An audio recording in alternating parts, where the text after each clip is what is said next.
Welcome into 2-for-1 Drafts. Austin Gale here, the host of 2-for-1 Drafts, a rookies and draft prospects podcast. Today, we're going to do bold predictions for the 2021 defensive rookies. Last week, we did offensive rookies. Me and Mike have 8 apiece.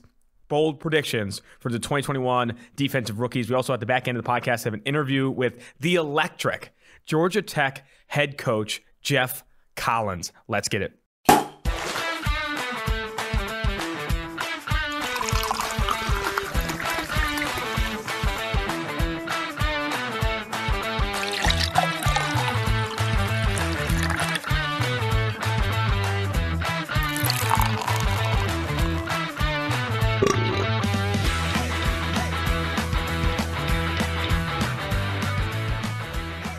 Geoff Collins told me he and his wife do not cook.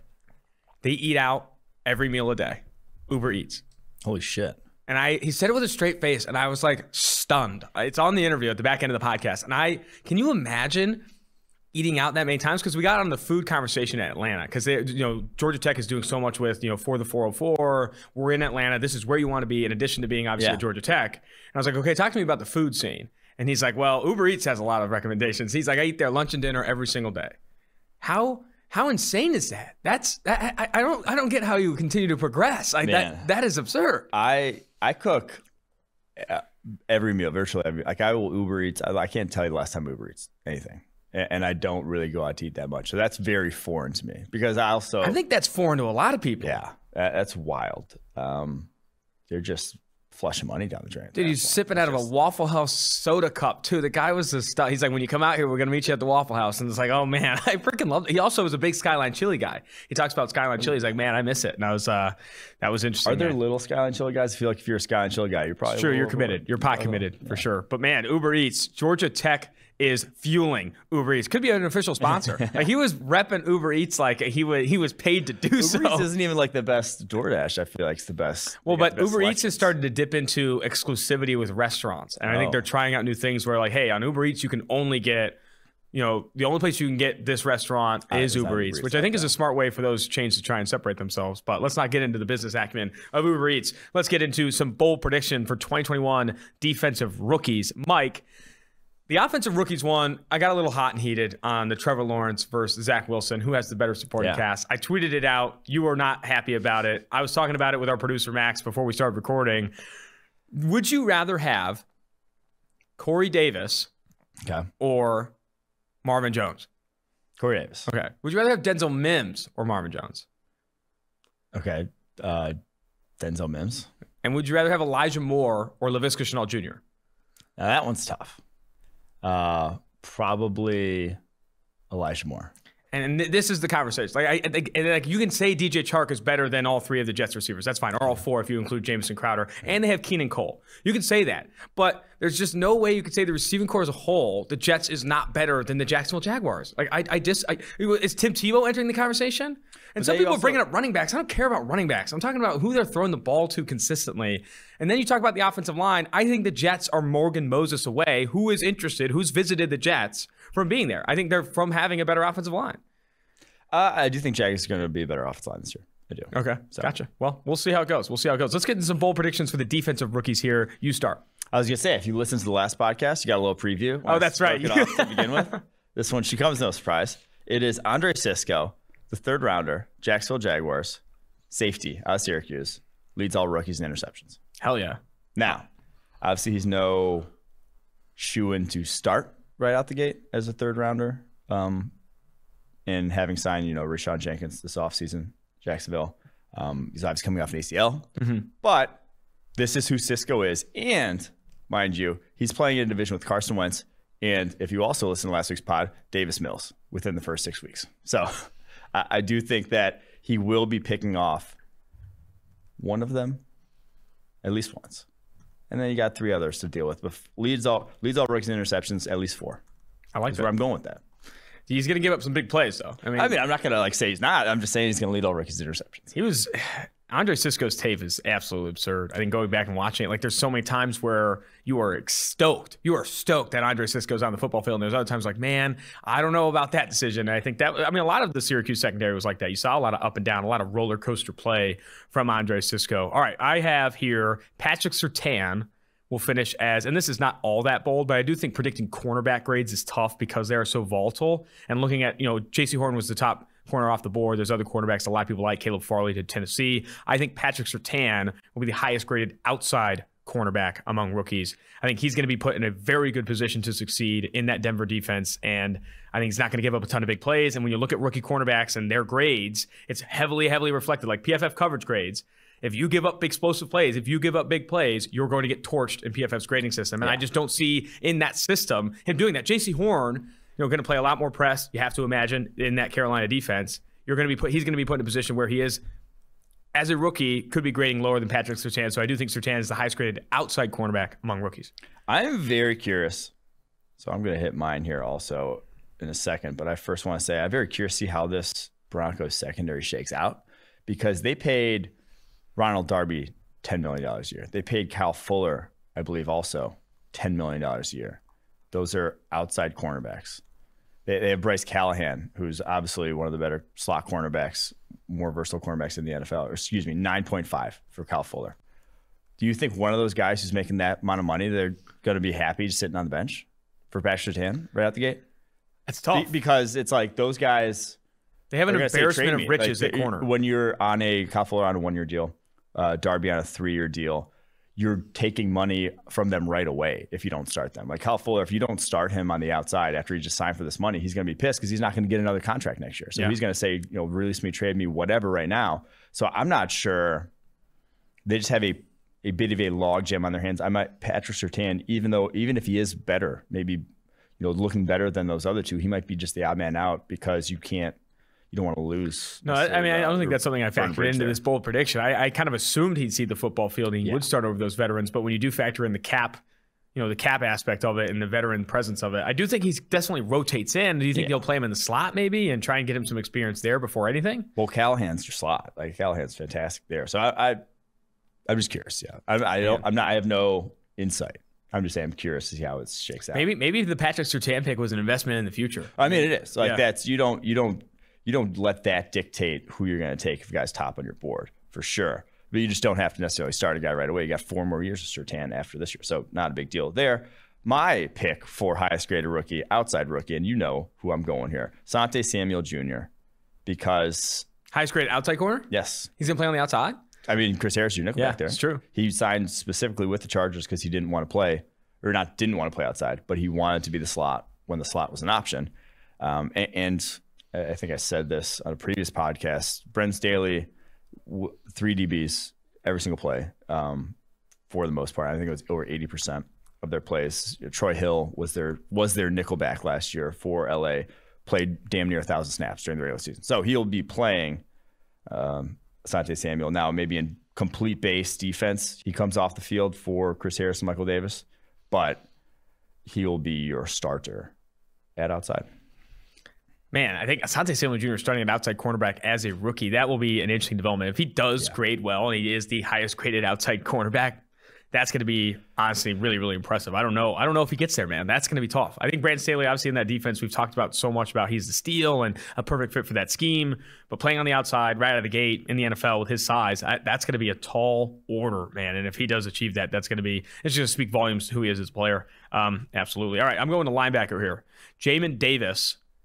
I'm not saying grade, but he leads all rookie linebackers. I'm going to say all rookies in tackles. I think he's going to lead all rookies in tackles. I think that's so you're saying he's going to be defensive rookie of the year? So I'm going to say he's going to be defensive rookie of the year. I think when we had that, so we had the defensive rookie of the year podcast recently, and we didn't bring up Davis enough, I think. Because Davis is working behind arguably at least a top 3 defensive line in the NFL. Yeah. At least. Maybe even number 2 behind Pittsburgh, but Pittsburgh losing Bud Dupree. I don't know. There's conversation there. There's a conversation in Washington having the best defensive line in the NFL. I think playing behind Washington, that defensive line, he's going to have a lot of opportunity to tackle, and he's going to immediately see the field. That is a huge opportunity for him. I think if he does lead the league in tackles, I think he will be defensive rookie of the year. And while there's potential that Micah Parsons does it, I know Zaven Collins also picked in the first round for the Arizona Cardinals. Parsons is There's so many linebackers in Dallas. Mike McCarthy was on the Chris Collinsworth podcast and talked about, he said Keanu Neal was the best free agent will linebacker we saw. He's like, that's why we went and got him. And then they bring in Jabril Cox. Then they have Micah Parsons, Leighton Vander Esch, and Jalen Smith. They said, Mike McCarthy spoke to, we want to rotate bodies. So how many snaps is Parsons really even going to play? I don't know if Parsons is going to play near the amount of snaps that Jamin Davis does. Jamin Davis can be out there for 800,000 snaps next year. Linebacker just does not seem like the position you want a rotation coming in there. It's like you want a guy who's seen what their outside zone looks like so that he can know when they're running boot action off it and it's not real. Who's seen what the offense is doing.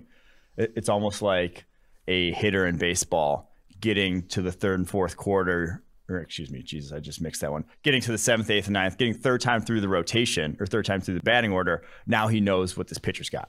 That's what you want your linebacker. You don't want him coming in all of a sudden in the third quarter and being like, okay, what the hell is this? What does their run game look like? It's like, no, you want him to have seen that already.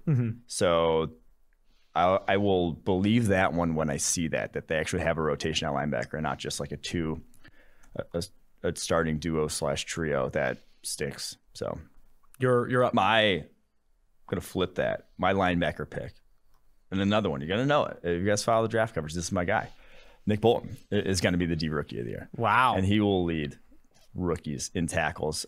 I just think that he goes to a situation in Kansas City where they're begging for anyone at the linebacker position. They need help desperately. Now, their kind of MO has been a lot of dime and really only one backer on the field to try. And, Daniel Sorensen kind of plays that dime backer, comes in and drops out of the box a lot. But I do think Nick Bolton, with the way he sees the game, how intelligent he is, should hit the ground running.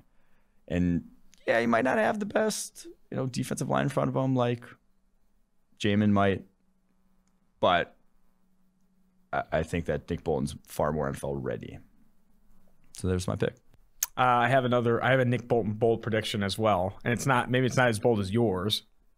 But I do think Nick Bolton this year becomes the Kansas City Chiefs' objectively clear-cut best linebacker. I think obviously they invested in Willie Gay.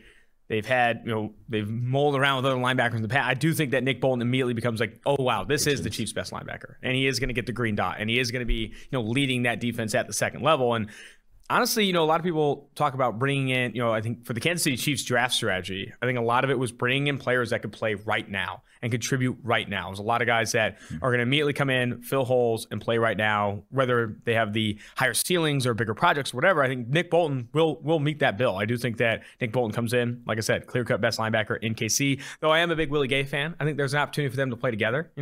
Nick Bolton putting him in a position to fly sideline to sideline while Bolton is just wearing the green dot. And honestly, again, best clear cut speed. Bolton's no slouch in his own right in terms of pure athleticism or pure straight line speed. So, okay, all right, not as good of an athlete as Willie Gay. Yeah. I mean, no one is. Who are we talking about? That's true. Willie Gay's rare. All right. My next one, I'm gonna stick. Got a few more cornerback ones here.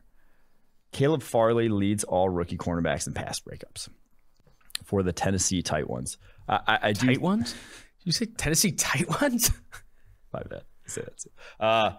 Yes, I do think so. He's built to break up passes and 6'2", 207, long arms, 4.3 speed. Yeah, I get the back injury, but that's more of like a long-term concern. That's more like, oh, he might get hurt year 2 years. It's going to come up at some point, and that's why he fell. It's not a year 1 necessarily concern if that back is healed. 17 pass breakups in 2 seasons at Virginia Tech.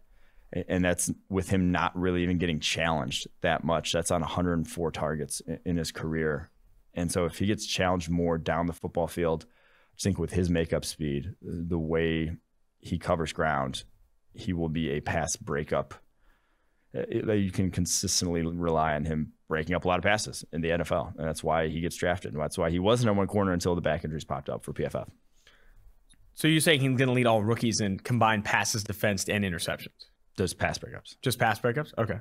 But you have Asante Samuel Jr. leading all interceptions. Oh no, Andre Cisco. Highest graded rookie, Asante Samuel Jr. Andre Cisco interceptions. Gotcha. Very interesting. Awesome. Well, before we jump forward here, I got a little message from our sponsors. In these uncertain times, life is full of questions. Like, when should I start thinking about life insurance? But however difficult these questions may be, Western Southern can help you answer them. Backed by over 130 years of experience, together we can look ahead to leave the unknown behind. Western Southern Financial Group, life insurance, retirement, and investments. PFF is also partnered with Symbol. That's SIMBULL, the stock market for sports that allows you to trade sports teams like stocks and earn cash payouts when your teams win. Symbol has blended sports and the stock market to offer you the new way to invest and profit off your favorite teams. Use promo code PFF and deposit $10 at symbol.app/PFF to earn a free PFF annual subscription. That's promo code PFF with a $10 deposit at symbol.app/PFF to earn a free annual subscription. Next on my bold predictions. Let's hear it. Micah Parsons, though I did say won't play a ton of snaps, will still be PFF's highest graded rookie linebacker and will record at least 4 sacks. I think he's going to be used as a pass rusher a lot. I think they talked about that on the Chris Collinsworth podcast, and that's where he's going to be best utilized, man. He's going to be able to rush the passer right out of the gate. We talked about it in the pre-draft process that he might be the best pass rusher, in this draft class if he was a pure edge defender. But I do think they're going to use him on the line of scrimmage. They're going to blitz him. They're going to try and get him after the quarterback, and he's going to succeed. I think at least 4 sacks and highest graded rookie linebacker on roughly 300 to 400 snaps. The only thing, Dan Quinn's MO was not blitz heavy. Never been, not his thing. We'll be curious to see if that changes, because personnel wise, they should be blitzing. Yeah, you have the linebackers to do it in Dallas, but it's not what they did in Atlanta. So we'll see. I don't hate on that purely from a talent perspective. Obviously, Parsons is a dude. So my next one here, I had a bunch of cornerback ones. We'll stick at cornerback. This one's going to be my classic Packers pick. Shamar Jean-Charles, their 5th rounder, number 178 overall, plays more snaps than Eric Stokes in year 1. Wow. Their 1st round pick. You just hate Eric Stokes. Okay, no. I do not hate Eric Stokes. Eric Stokes is a solid player. He's a top 100 player on PFF's draft board. If you're top 100 player on PFF's draft board, I don't hate you. You don't hate him, I guess. But I just think the path to the field is kind of a logjam for Eric Stokes. And now that's not saying that, obviously, Kevin King, much maligned after the last time we saw him. But I do think him and Josh Jackson, at least Josh Jackson, that defense is a great fit for him. We've talked about that. I think the scheme change, this is it for Josh Jackson. Year 4 has flashed at times, never been consistent enough to see the field. But both of those guys are outside cornerbacks. There's really Shannon Sullivan's your slot. You don't have a path to the field that's really blocking Shamar Jean-Charles as much as what it would be for Stokes. Like the Stokes, Jackson, King are not dropping down and playing the slot. None of those guys are. And you're obviously not going to move Jair Alexander. I would think you're not. You'd be crazy to, in my opinion, move Jair Alexander from the outside. So you just have a much quicker path to the field, in my opinion, for Shamar Jean-Charles than Eric Stokes at this point. Now, if Stokes is a dude from day 1, obviously he starts, but that's why it's a bold fucking prediction. We didn't talk about Jean-Charles a ton on the pre-draft podcast. Give us your scouting report on the App State kid. I mean, so he played outside at App State, and he was tiny, though, like really undersized, but played physical for being undersized, a very easy transition, a very easy projection to play the slot. That's where he gets drafted to play. So I do not have another cornerback. You spent a lot of time on the secondary here. I don't have another quarterback take. I guess I do have a safety take later. But Jalen Phillips, Miami edge defender, former Miami edge defender, now currently playing for the Miami Dolphins, leads all rookies in sacks, pressures, and is the highest graded rookie edge defender in 2021. I thought about Kwity Paye. I really like the coverage on the back end in Miami. I think Byron Jones, Xavier Howard, Javon Holland, like they have a lot, and I love, obviously. Maybe not Xavier Howard. We'll see. Holding out. It's quote unquote a unique situation. I don't think it's a contract discussion. He just signed like a monster deal. I think it's could be something more personal. I don't think it's going to be a problem. I do not imagine the Xavier Howard quote unquote unique situation is going to be a problem. I think Xavier Howard's still there. And I obviously love what they're doing on the sidelines there. The coach, I'm blanking on his name. I can't believe I'm blanking. Brian Flores. Brian Flores. I think that defense is going to be really good. And Jalen Phillips is already their best defensive lineman, at least best edge defender. A lot of people like Christian Wilkins, but like They did not have, Emmanuel Ogbah, Andrew Van Ginkel. Like, this was not a team that had star power. Don't hate on Andrew Van Ginkel. Yeah, okay. I know. I'm going to hate on Andrew Van Ginkel. I do think that they don't have star power. Jalen Phillips is a star. Like, if he's healthy, plays a full 17 games, he's going to be, in my opinion, the highest graded rookie edge defender and lead in sacks and pressures. Like, I think that's how good he was. People talk about Jalen Phillips like he's this, and he is a project. Former 5-star, all this athleticism in the world, number 1 ranked recruit out of California. But he was also on true pass sets, like top 3 in pass rush win rate list last year. Like, he was winning consistently, had very, very good tape. Yeah.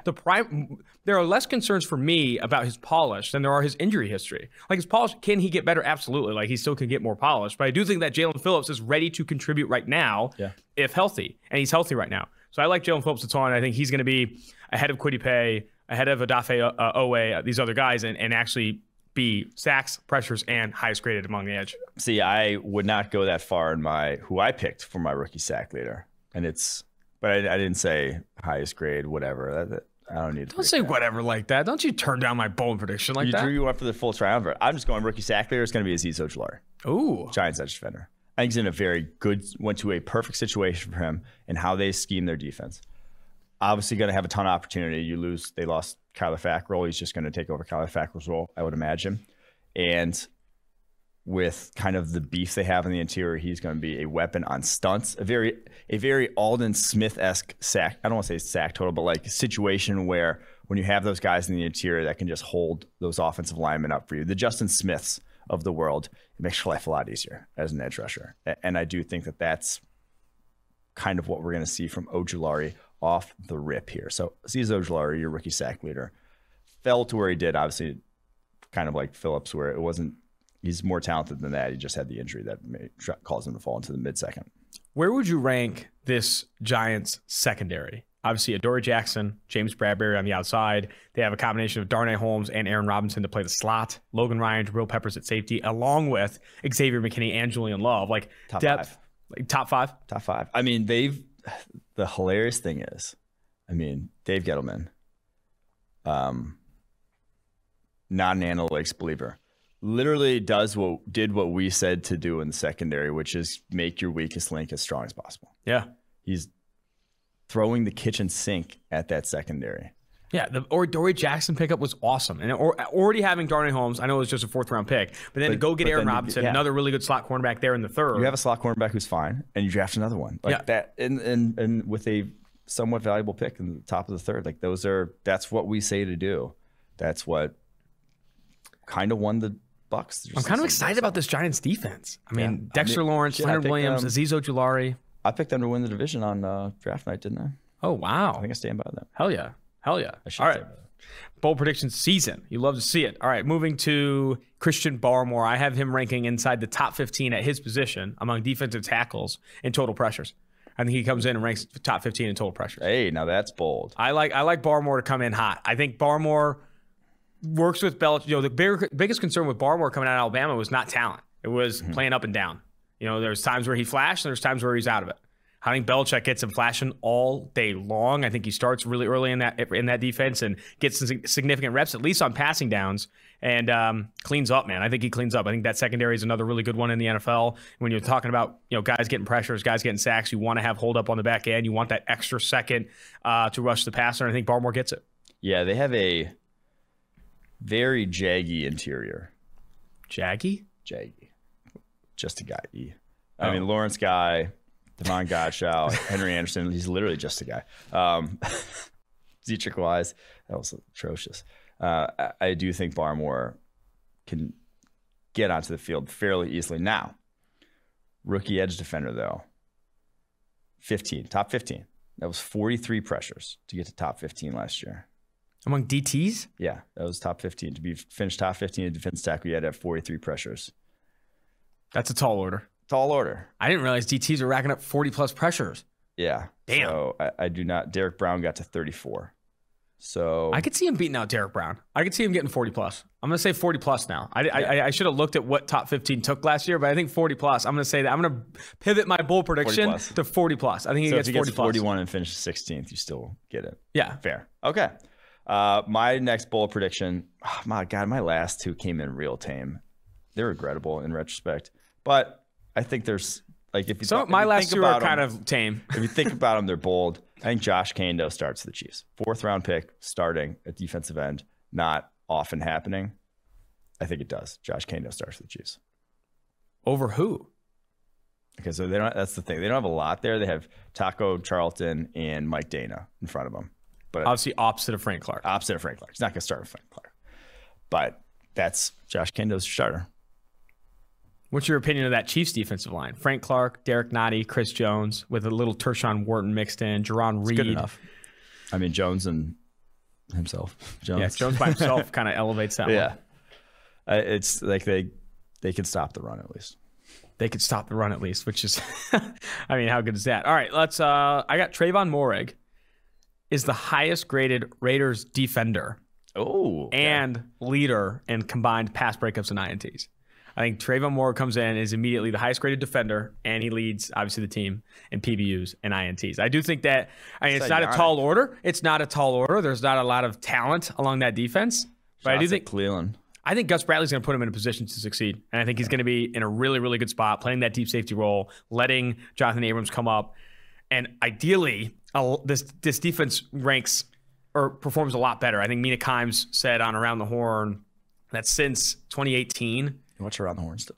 I know. I saw it on Twitter, I guess. Okay. Since 2018, the Raiders defense ranks like 32nd in every defensive metric that it matters. And a lot of that was with Paul Guenther, who is no longer there. I think bringing in Gus Bradley, I don't even think the talent level for the Raiders defense has improved all that much. You're going to get some development from Cleveland Ferrell again, Max Crosby, Trayvon Mullen, Damon Arnett, Jonathan Abrams. Like, there's a lot of young players on this defense that you ideally see develop. Mm-hmm. But then you also add in, Trayvon Moehrig, and I do think that, or Moehrig, he's immediately their highest grade player. And he's, I'm interested to see how good this Raiders defense is, because if it does take a significant step forward and Derek Carr continues to be that like marginally top 8 quarterback, that top 8 to top 12 quarterback, they'll exceed expectations. It's a little side note. I think I watched maybe the first 100 or so Around the Horns. Like I remember when they used to, no, like when Around the Horn debuted, back in early 2000s, I want to say. I would come home from school every day and watch it. Wow. It was that PTI. I would watch every single one. I remember they would count like how many wins they had at that point, because it was also early on, and I like knew how many wins they all had. I was kind of weird kid. That's a little interesting. All right, my last one here, final one, number 8. Again, maybe not the strongest of takes. My last one's kind of rough too. Defensive line here. And this is kind of a strong take. So I think Cam Sample plays more snaps than Joseph Asai for the Bengals. Had to go a hometown one. So Cam Sample drafted a round later, the two-lane edge defender, drafted in the 4th, Asai in the 3rd. I think Sample plays more snaps. I think he closely replicates what Sam Hubbard brings to the table from a skill set perspective. We can go outside, inside, how he wins. I just think Asai is going to be, if he does see the field at all, is going to be a pure third down guy from the rim. What's your expectations if he does see more snaps for Sample? Sample? I think he's going to be solid. This is not a qualifying. Bold prediction. Get that on a that he outplays a guy who was at the same position drafted round earlier than him. Yeah, and he's solid. I love it. Yeah. All right, my last one. Aleem McNeil, new Detroit Lions defensive tackle, also former NC State phenom, ranks top 5 among nose tackles in pass rush win rate. So from a nose tackle alignment, head up or shade down the center, I think he's going to have a top 5 pass rush win rate in the NFL. Why do I bring that up? Derek Brown last year ranked 2nd among all nose tackles with at least 100 reps from the nose. He's going to get more than 100 reps from the nose, I think. And I think he matches, if not exceeds, where Derek Brown was last year. He's going to beat out John Pinacini. John Pinacini has been beat out for a while. Okay. They've been beating out Pinacini for too long, in my opinion. You have, not me. I do think, though, Aleem built to win, built to walk back some centers. Now, let's think of the centers, though, in the North. You got, in Green Bay, Josh Myers, going to be a rookie. That's always nice. Garrett Bradbury. We've seen him get walked back. Yeah. And then Cody Whitehair with the Bears. It's good. It'll be a probably test. Doesn't be much Whitehair, but I do think you got 2 other ones there that are ripe for your pass rush. All he needs is the snaps. And I think if you're playing Pinasini on early downs and then playing Ali McNeil on passing downs, I think you're going to see some success, especially from that nose alignment. Go back and watch Ali McNeil pass rush from the nose. The dude was a savant. Like, it was incredible. Again, I still think, because he was recruited by all the blue bloods. Savant, a strong word. Okay. I apologize. Can I take it back? Yeah. He was good. Solid. Solid's one word you like, so I could say that. Solid guy. I mean, he was recruited by all the blue bloods. I've said this 1,000 times, but still, like, he plays for difficult to handle on the nose. I agree. 100%. Yeah. I think he goes to Alabama. I don't think he falls as far as he did. Like, I think he has a lot more hype playing at NC State. Obviously, he hasn't played the position all that long either. He played linebacker, running back in high school. Just a bad dude. Aesthetic. Is he? Man, it's unfortunate. We haven't had a ton of conversation about the rules change for the numbers on this podcast, and that was our last bold prediction. We're going to get to the interview with Jeff Collins here, the Uber Eats savant. Can I say savant for that? Now you can, yeah. We haven't had a lot of conversation about the numbers change. I think they should have made it across the board. Why did they even make any limiting factors for defensive linemen and stuff? I wanted to see Ali McNeil in the 29. And I don't like just so for college. Forgive my ignorance. Are you allowed to wear any number in college? Like, how does that work? Yeah. Oh, okay. You just can't have two numbers on the field at the same time. That should be the same rule in the NFL. Yeah. Even though Tom Brady on his IG that when it first came out was like just so upset that, you know, you're never going to be able to identify the mic. I don't understand this. I don't understand that. I remember I still cracks me up when Devin Gardner was wearing 97 for like 2 years. And he was just trash, or 98, excuse me. He was just trash with it. That always cracked me up. Was like Goodson, the BJ Goodson, that linebacker playing like 98 for a while, that linebacker for the Giants? Oh, he still does, 97 okay. or something. 97. I mean, that was always a fair linebacker number, but Devin Gardner was quarterback wearing 98. It looked hilarious. It's like Mac Jones wearing 50 in practice. Well, he always does that. Bill Belichick always wears 50 for the rookies. I know, it's funny though. I have high expectations for Cam this upcoming season too. I know it's not bold prediction season, but I saw a quote from an OTA saying he's a lot better. I'm in. I'm all in. Cam, what's been your favorite? Did you see the video? Can we talk about this? Can we talk about the last thing before we get to the Jeff Collins interview? What's been your favorite, not OTA overreaction, or give me a couple of your favorite OTA quotes, OTA reports? Oh no, my favorite was the video of 4 throws of Cam Newton and Mac Jones. It just shows Cam Newton missing 2, Mac Jones hitting 2. When it's like, 4 throws. Yeah, that was tough. I don't know who tweeted that out, but that was brutal. Like, putting that like, next to each other is just not okay. Yeah, it's like you could have cherry picked the 2 misses. You know, it's really Those not were indicative. Ugly misses from Cam. I mean, they were. I'm not gonna try to eschew him of any blame in those throws, but it's just you can chop up, you know, a 2-hour practice, and if you show the lowlights of someone, they look like shit. Yeah. So, what about the Tua talking about little 5 picks and a hurricane? Yeah, it's then they failed to mention or not failed to mention. They mentioned later. It's like who's the backup for them? The Jacoby Brissett. Mm-hmm. Like, oh, Jacoby Brissett also threw 3. It's like, oh, okay. So there's just no way anyone could pass, and that's weather. So okay. I don't know how does OTA coverage get better? Because I don't think it's good enough right now. I don't think we're doing a good enough job. What do you mean? I love it. I love the fact that it's just you get this tiny little snippet and everyone has to react as if it's. I think they should stream OTAs live. Sample size of a full season. Stream OTAs live. That's, I mean, like obviously that would be sick. Sure, like make it have everyone be on NFL Network. Okay, exactly. Cool. OTAs live. That'd be fun, but it's the NFL's.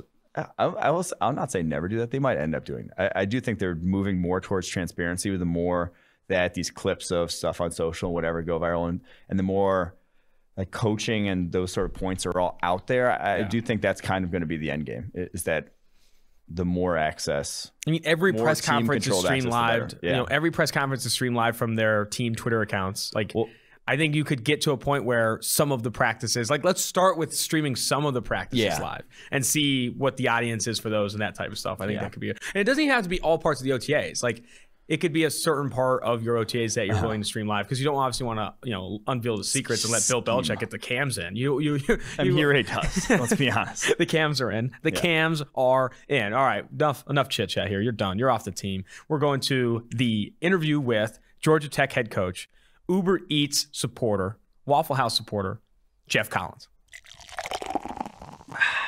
Now joining the 2-for-1 Drafts podcast is Georgia Tech head coach Jeff Collins. Jeff, great to have you on the show.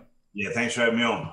I really appreciate it, man. And where I'd really like to start is take it back a little bit. I know you're from Georgia area. I think you graduated from Rockdale County High School there in Conyers, Georgia. How close is that to Atlanta? Because I know you have a lot. You are a big fan of Atlanta right now, that city there where Georgia Tech plays. How close is that to Atlanta in that stadium? So I was born the Cab Memorial Hospital, which is 8 miles east from here. My goodness. Grew up on Columbia Drive, which is in Decatur. And then I went to high school out in Conyers. From my grandmother's house out in Conyers to my office right now is about 25 minutes. That's absolutely incredible. And you were a GA at Georgia Tech kind of earlier in your coaching career, and then obviously worked your way up to FIU, Mississippi State, Florida, Temple, and then now at Georgia Tech, and played linebacker at Western Carolina, a very deep playing and coaching background. Where I'd like to start, honestly, is some of the coaches that you've coached for in the past. Dan Mullen at Mississippi State, and then Jim McElwain at Florida. What were some of the impacts, or the bigger impact, that those two coaches specifically had on you, and what were some of the takeaways, whether that's philosophical or even schematic takeaways, that you had from working under Mullen and McElwain? One of the biggest pieces is my college career coaching started with George O'Leary here at Atlanta. Mm-hmm. And I was a graduate assistant for him, old school guy, tough, disciplined, attention to detail, all of those things. I was born and raised in his system, was here for 3 years with him, coached again for him at UCF. Then I was with Nick Saban at the University of Alabama his first year, laid the ground floor for all of the success that he's had, and was blessed to learn a ton from him. And then you talked about the Dan Mullen piece. So I was with him for 4 years at Mississippi State, and his lineage comes from Urban Meyer. So a lot of the philosophies and the way the programs run are directly from Coach Meyer. So I've been blessed to be in a family tree of Nick Saban, Urban Meyer, George O'Leary, and was a blessing to be brought up that way. But the biggest piece was working for Jim McElwain at the University of Florida, back-to-back top 5 defenses, back-to-back SEC East champs, played in the SEC championship game. But my biggest takeaway those 2 years with Coach Mack was to be yourself. I've got great lineage. I've been mentored by some of the best in the game. Some of the best systems that are in the game are part of who I am and my DNA. But Mac taught me to be myself, make sure whatever philosophies you've learned, they come through your personality, your belief system, and who you truly are, or else you'll come across to recruits and players as disingenuous or fake. And when that happens, you've lost them. And so I was blessed to be around him, and then going to be the head coach at Temple for 2 years, and then now going on to the third year here in my hometown of Atlanta. You've also coached a ton of absurd talent. Keanu Neal there at Florida, Vernon Hargraves. I remember Fletcher Cox there at Mississippi State. And something that I find fantastic about what you're doing at Georgia Tech, obviously been there since 2019, is the culture. You said something in a recent interview, built on effort and competitions. And we carry ourselves with relentless positive energy. And I've done a handful of coach interviews, head coach interviews in the college level over the past few weeks, and something that's consistent with coaches like yourself that are trying to bring a program forward. You're trying to legitimately change what Georgia Tech football is. Obviously going from triple option to running a lot more different offensive concepts. Now, a lot of it is that energy and that on and off the field energy. And I think that's something I totally respect about what you're doing there at Georgia Tech. Moving forward a little bit, I'd be interested to hear on the recruiting side, what are some unique techniques that you're using on the recruiting side? You already have 3 4-star commits for the 2022 class at a top 5 class in the ACC in 2020. Where are you getting unique, or what are some of your unique techniques, obviously competing in what is an uber competitive ACC with Clemson and these other guys? Sure. So you've already alluded to the fact that we're in Atlanta, we're in the 404, and we're proud to represent it at one of the top 4 academic schools in the country. So those things are immediate. Those aren't going to change. Everybody knows those things. One of the biggest strengths that I've been blessed with is the staff that I've been able to put together. The men that I've known for a long time from different eras and different parts of my coaching lineage from where I've been able to bring them here, and just the way they vibe, the energy, the belief system that they have and what we're building here. Recruits come because we're right in the heart of Atlanta. So wherever you go in the Southeast, East, West, North, South, whatever, you're going to converge at some time through Atlanta. And we get bus tours, or we get guys come through all the time, and it's the vibe, right? Outkast said, it's the vibe, y'all. And that's what happens when you walk into our building. Our facilities are really nice. The campus is really nice. being in downtown Atlanta is awesome, but it is the people every single day in our program. Then they get around our players and just the vibe that's around our program with our guys. They see our guys work. They get to hang around them. They see us vibing with the players. They see the players vibing together and the coaches vibing together. You can't fake that, regardless of what facility, where city, what academic ranking it is. If the vibe in the locker room, if the vibe in the building is not what you're looking for, then you're not going to be attracted to it. I think the last 2 years we've had two of the youngest rosters in college football. Bleacher Report re-ranked our freshman class from last year as one of the top 10 in America, and they're great players. And we're building something special here, but it's the energy that we play with. It's the relationship that we have, player to player, coach to coach, coach to player, that makes this place a difference maker and has us poised to be one of the elite programs in college football like Georgia Tech should be. I've heard so many good things about, like you said, the energy, the vibe of Atlanta. I have a lot of friends who are from Atlanta or have been to Atlanta. Can you sell me on the food in Atlanta, though? I've heard the food there in Atlanta is also very good. I'm a big food guy. Cincinnati, I'm here in Cincinnati. That's where PFF is based. The food in Cincinnati is horrendous. Talk to me about the food there in Atlanta. Let me give a shout out to Skyline Chili. I don't know if that's going to be my first spot if I come visit you or I come to those studios. We're going there, right? Immediately. Gotcha. But I think it starts right here with the Waffle House, founded by a Georgia Tech grad. The CEO is a Georgia Tech grad. So if you come down and you visit Atlanta, please go stop there first. But the restaurants, the food scene, anything and everything. Like I hop on Uber Eats every day, lunch and dinner. My wife and I don't cook. So just the options just on Uber Eats is astounding. And then you want to go out for a big time meal or something nice and sit down, whatever.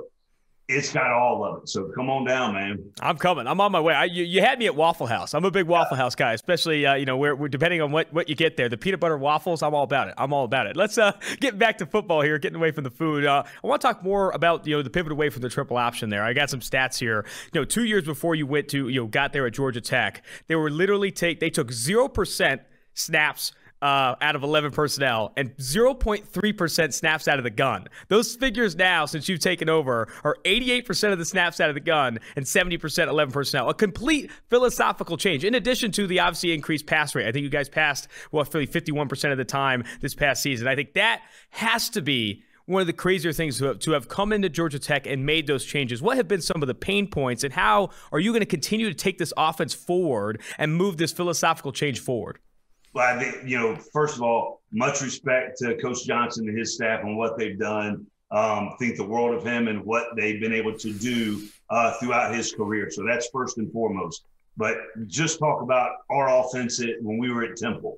I think two of the best 3 years at passing offenses were while we were there. So we're doing that everywhere. Dave Patnote has been, our offensive coordinator, has been record-setting wherever he's been. And we're just methodically getting this place to where it should be relative to college football and playing elite offense. We're here this weekend and we showed tape of what our game was our last year at Temple.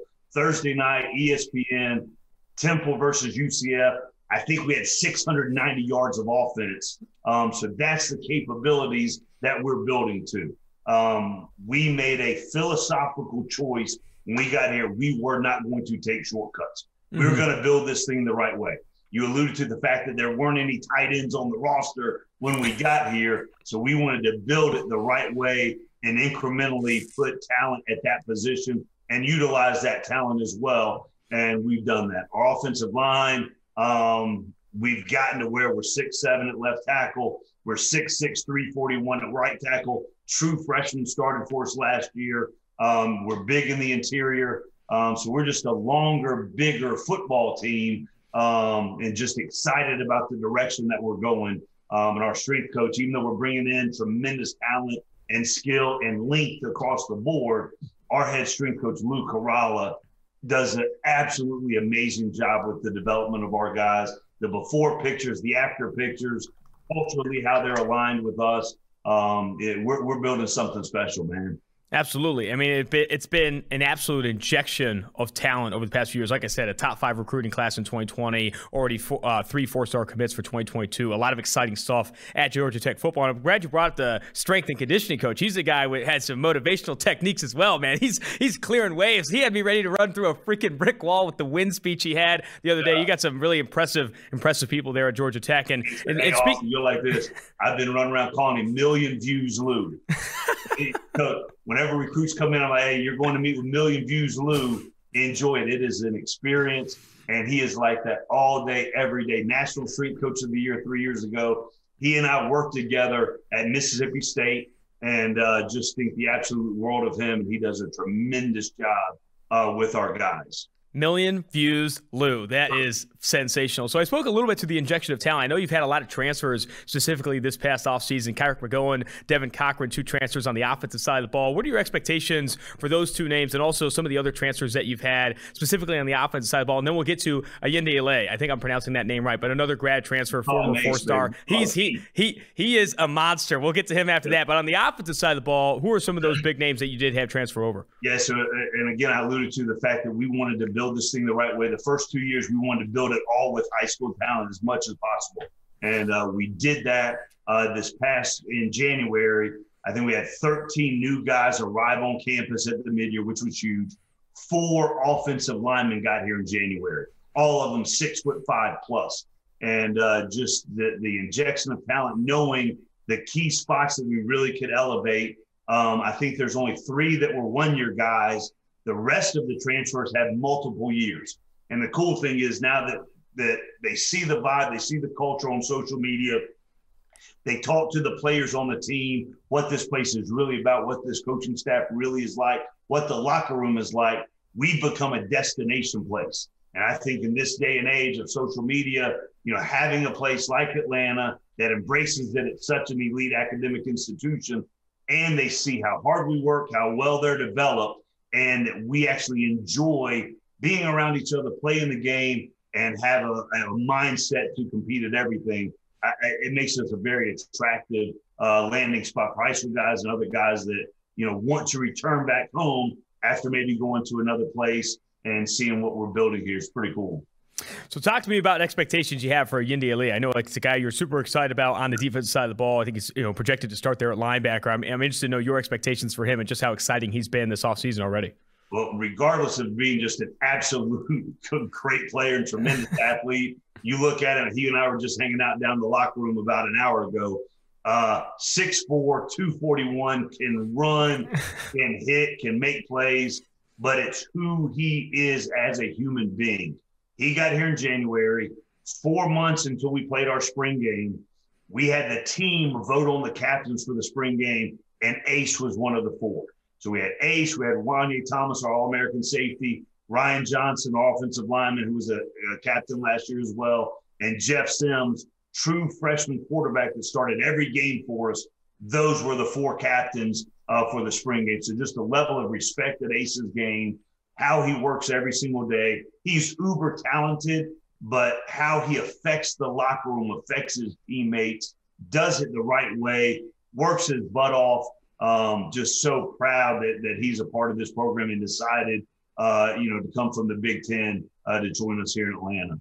Where I'd like to finish, Coach, and I really appreciate the time, is Jeff Sims. Obviously a true freshman quarterback this past year with a ton of high expectations coming into Georgia Tech last year and really playing all those games and a lot of growing pains and a lot of opportunity to improve in those games. Where is the biggest opportunity for Jeff Sims to improve this offseason as he prepares for this year? And again, speak to the expectations you do have for Sims, a captain, a starter, now a true sophomore there at Georgia Tech. So one of the biggest pieces that is such a huge piece for Jeff. He's ridiculously talented too. He's 6'4", he's 220. He hit 22 miles an hour in the spring game. My goodness. Catapults. He hit 22 miles an hour. He pulled his own read, ran it for 50 in the spring game. So he's ridiculously talented, but he's an unbelievable young man. He is a hard worker. He's a selfless teammate. He's very humble and very coachable. I mean, Dave Patnode's office is right down the hallway from me. So whenever I walk through the building, I usually go past Dave's office. 9 times out of 10, Jeff is sitting there watching tape, watching things that he needs to get better at, very critical of his own mistakes, wants to get better, wants to positively affect his teammates. And I think he went 9 for 10 in the spring game. So he knows where to go with the ball. He knows the offense. He knows rotations of defense and coverage and knows what to do with what he has. Last year as a true freshman, it was going 1,000 miles an hour. Blitzes coming from everywhere. But now the game has settled down. He sees rotation. He sees the fronts. He knows where to go with the football. He knows where to take the protections. He knows where to take the run game. And he's an unbelievable dude in our program, in our locker room. Really, really awesome stuff, Ray. I really appreciate the time. I'm excited for year 3 of the Jeff Collins era there at Georgia Tech. I'm excited for what you're doing on and off the field there in Atlanta for the 404. Like I said, Coach, really appreciate the time. Appreciate it, Austin, man. Come see us. Absolutely. I'll be there at the Waffle House. I'll meet you at the Waffle House. That's where we'll start, and then we'll get to the stadium after that. Oh, man. Sounds good. All right. Well, I really appreciate it, man. All of these coaches, Mike, that I've been talking to, and I even mentioned it on the interview, but I'm going to reiterate it to you. The energy that you have to be a successful program-turning head coach in college football is just absurd. And the emphasis you have to place on off-the-field improvement, I think it's been such a consistent theme in talking to Tom Allen, PJ Fleck, Jed Fish, Herm Edwards, Jeff Collins, all these guys that are objectively trying to turn programs around. Like, these people, these coaches are coming in to try and make them better within their conference. Arizona is projected 2.5 wins this upcoming season. And Jed Fish just took over last year. Jeff Collins is trying to make Georgia Tech no longer a triple option team. When he first got there was no tight ends on the roster. Like, he's trying to completely change what they do there. Like, and the energy and the commitment to getting buy-in from kids, 18 to 22-year-olds. So much goes into it. So much more goes into it than coaching at the NFL level. And I almost think that it's a completely different game. It's a completely different game from a coaching standpoint from college to the NFL. And I think that's another reason why, I think it's very difficult for college head coaches to make that transition to the NFL because your responsibilities, your expectations completely change. And how you have to carry yourself and all those things completely change. Yeah, in college, not to say scheme doesn't matter, but for the head coach, Ed Orgeron is not involved with play calling, schematics. He is a glorified motivational speaker. Most of these guys are. that's the role, though. It's because that's recruiting. It's can you connect with kids and sell them basically. You're more akin to a salesman than you are a lot of other professions. Which you're saying that not to be condescending or undermining, but that is the biggest contribution. What's wrong with the salesman? It's a skill. It's difficult to do. Not everyone can fucking do that. Yeah. The biggest contribution any coach can make to its program is recruiting the best talent. Yeah. If you can have a coach come in like PJ Fleck did. PJ Fleck came into Western Michigan, rescinded all the scholarship invites before his era, and then went on to have, I think, 3 or 4 consecutive best recruiting classes in his conference. That's how you contribute as a head coach. Yeah. If you can do that and come in, and Georgia Tech in 2020 had a top 5 recruiting class in the ACC. Not easy to do. In 2022, they already have 3 4-star recruits, which is up there top 3 among ACC programs. That is difficult to do, especially with, and we didn't get into this a ton, but you have to factor in the academic expectations for Georgia Tech. That is a different problem to deal with compared to other ACC schools. There is a heightened expectation. Well, honorary ACC school Notre Dame has to deal with that too, but yeah, I get it. Well, come on. Notre Dame, let's not bring up Notre Dame. 2020 ACC regular season winner Notre Dame had to deal with that too. Ridiculous. All right, well, that's going to do it for the 241 Drafts podcast this episode. Make sure you rate, review, and subscribe to the podcast. We'll be back next week. We're going to record this episode right now, but we'll be back next week talking about Mike's articles. He wrote the best and worst first-round picks since 2006 at every slot, 1 through 32 picks. Make sure to tune into that episode next week. Until next time, producer Mike Quinn, producer Max, producer Dave, Austin Gale, Mike Renner, 241 Drafts.